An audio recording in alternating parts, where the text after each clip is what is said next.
Police আঙ্কেলের মনে হইতেছে মানে ব্যাগটা পড়ে গেল। না, তাড়াতাড়ি যে উঠাই। হ্যাঁ, আমি তাড়াতাড়ি আসতেছি। আরে মানে ব্যাগের ভিতরে দেখি অনেকগুলো টাকা।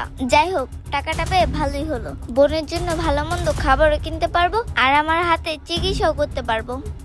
আরে আমি এটা কি ভাবতেছি, আমার বাবা মা তো আমাকে এই শিক্ষা দেয় নাই। আঙ্কেলের মনে হইতেছে টাকাটা অনেক প্রয়োজন। আঙ্কেলকে যা টাকাটা দিয়ে আসি। আঙ্কেল, আঙ্কেল, আঙ্কেল, আঙ্কেল, ও হেই তুকাই, ওঠ। তুই কি দেখে চলতে পারস না? দিলে তো আমার পোশাকটা নোংরা বানায়া। আঙ্কেল, আমি না ওই ছোট মানুষ দেখি নাই, আপনি তো দেখে চলতে পারতেন। হেই তুকাইয়ের বাচ্চা, তোর এত বড় সাহস, তুই আমার মুখে মুখে কথা বলিস, তুই আবার আমাকে জ্ঞান দিস? আঙ্কেল, আপনি আমাকে মারতেছেন কেন? আমি তো ঠিকই বলছি। কি রে, তুই আমার মুখের উপর আবার কথা বলতাছিস? দাঁড়া, তোর আরেকটা দিতেছি।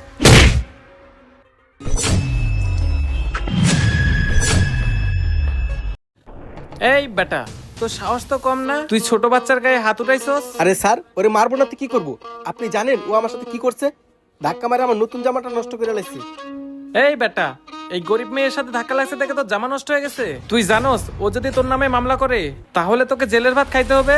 আর তুই কি বললি ওর সাথে ধাক্কা লাগার কারণে তোর জামা নষ্ট হয়ে গেছে? তুই একবার এই মেয়েটার দিকে তাকায় দেখতো, এমনিতেই মেয়েটার এক হাত ভাঙা। তোর চেয়ে তো ওরই বেশি ক্ষতি হয়েছে, ও ভাঙা হাতে ব্যথা পাইছে আর তুই কিনা ওকেই মারলি। মারা তো উচিত ছিল তোকে।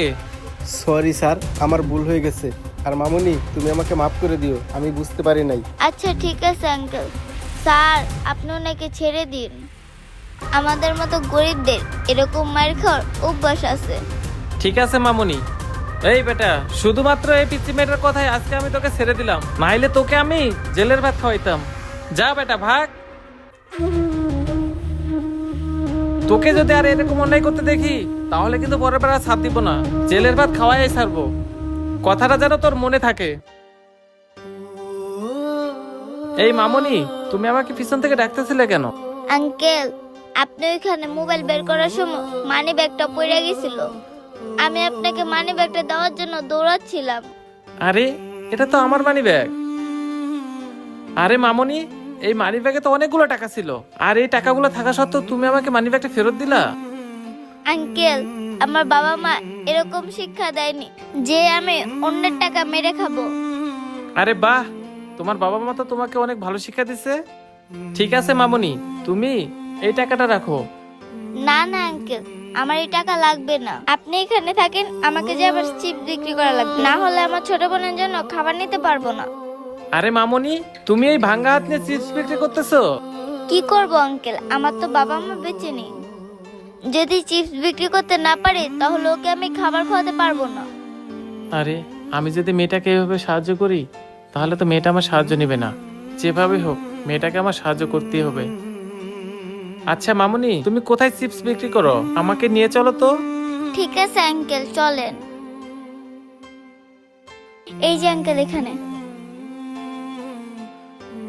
আঙ্কেল, এই চিপস গুলো আমি রাস্তায় ঘুরে ঘুরে বিক্রি করি।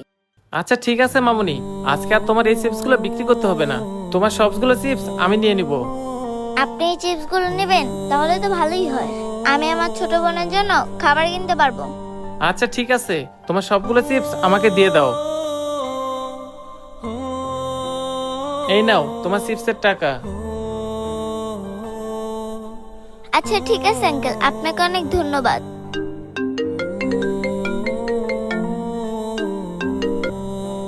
হ্যালো। আচ্ছা ঠিক আছে, আমি এখন আসতেছি, তুমি রাখো। মামনি, আমার তো এক জায়গায় যেতে হবে, তুমি এই চিপস গুলো আপাতত বিক্রি করো, আমি কালকে এসে তোমার কাছ থেকে চিপস নিয়ে যাব। আচ্ছা ঠিক আছে আঙ্কেল।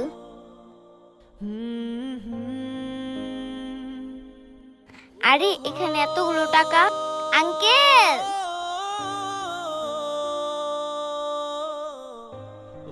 এটাই সুযোগ, এই ফাঁকে টাকাগুলো চিপসের ঝুড়িতে রেখে দেই, যেন মেয়েটা টাকাগুলো খুব সহজেই পেয়ে যায়।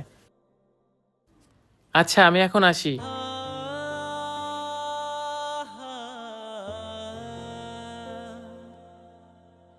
ভিডিওটি যদি ভালো লেগে থাকে তাহলে এই অসহায় মেয়েটার জন্য একটা লাইক, কমেন্ট আর শেয়ার করে দিবেন। ধন্যবাদ।